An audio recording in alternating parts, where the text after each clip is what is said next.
অঙ্গনবাড়ী কৰ্মী, মিনি কৰ্মী আৰু সহায়িকাসকলক জ্ঞাতাৰ্থে জনাবলৈ ওলাইছোঁ এক অতি গুৰুত্বপূৰ্ণ খবৰ। হেল্ল' ফ্ৰেণ্ডছ, মই জেনিতা নাথ। মোৰ অন্য এটি ভিডিঅ'লৈ আপোনালোক সকলোকে জনাইছোঁ স্বাগতম। যিসকল বন্ধু বান্ধৱীয়ে মোৰ চেনেলটো নতুনকৈ চাই আছে, প্লিজ চেনেলটো ছাবস্ক্ৰাইব কৰি ল'ব।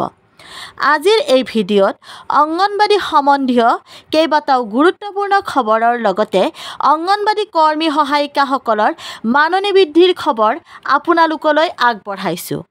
আপোনালোকে সকলোৱে জানে যে যিকোনো ৰাজ্যত যেতিয়া নিৰ্বাচন আহে তেতিয়া অঙ্গনবাড়ী বাইদেউসকলৰ বাবে মাননি বৃদ্ধিৰ ঘোষণাৰ লগতে বিভিন্ন ধৰণৰ সা-সুবিধাৰ আলোচনাৰ প্ৰক্ৰিয়া আৰম্ভ হয়। ঠিক তেনেকৈ আজিৰ পৰা কেইটামান মাহ পাছত হাৰিয়ানা ৰাজ্যত নিৰ্বাচন অনুষ্ঠিত হ'ব, কিয়নো কেইদিনৰ ভিতৰত হাৰিয়ানা চৰকাৰে ৰাখী বন্ধনৰ উপলক্ষে অঙ্গনবাড়ী বাইদেউসকলক 1111 টকাৰ ধনৰাশি দিয়াৰ ঘোষণা কৰিছিল।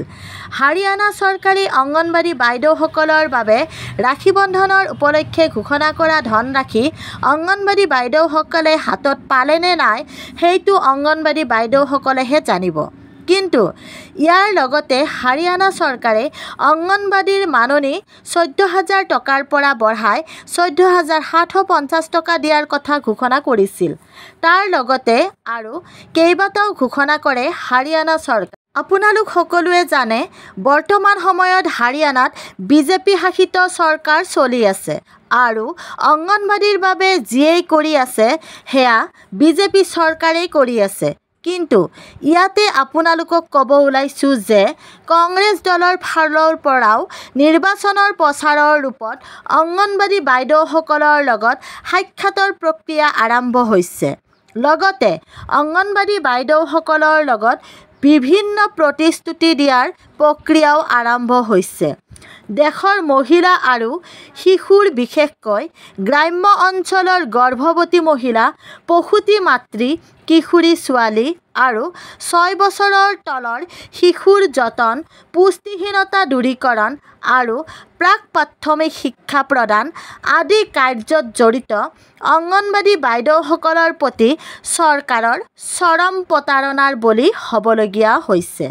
অঙ্গনবাড়ী বাইদেউসকলক কৰ্মৰ বিনিময়ত উপযুক্ত মাননি প্ৰদান কৰিব নোৱাৰা চৰকাৰে কিন্তু বিভিন্ন চৰকাৰী কামত সেইসকল মহিলাক শ্ৰমিক হিচাপে ব্যৱহাৰ কৰি আছে।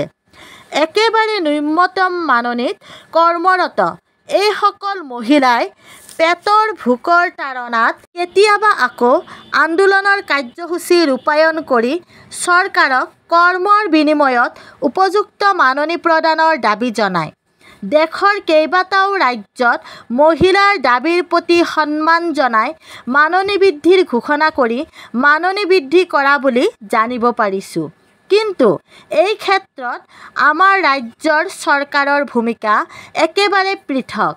অঙ্গনবাড়ী বাইদেউসকল আন্দোলনৰ কাৰ্যসূচী হাতত ল'লে বিভিন্ন ধৰণৰ প্ৰলোভন দি আন্দোলন স্থগিত কৰি দিয়ে আৰু পৰিৱেশ শান্ত হ'লে এওঁলোকৰ দাবীৰ কথা মানি লোৱা দূৰৰ কথা চৰকাৰী অনুষ্ঠান পাতি দায়িত্ব পালন কৰাৰ জ্ঞান দিয়ে।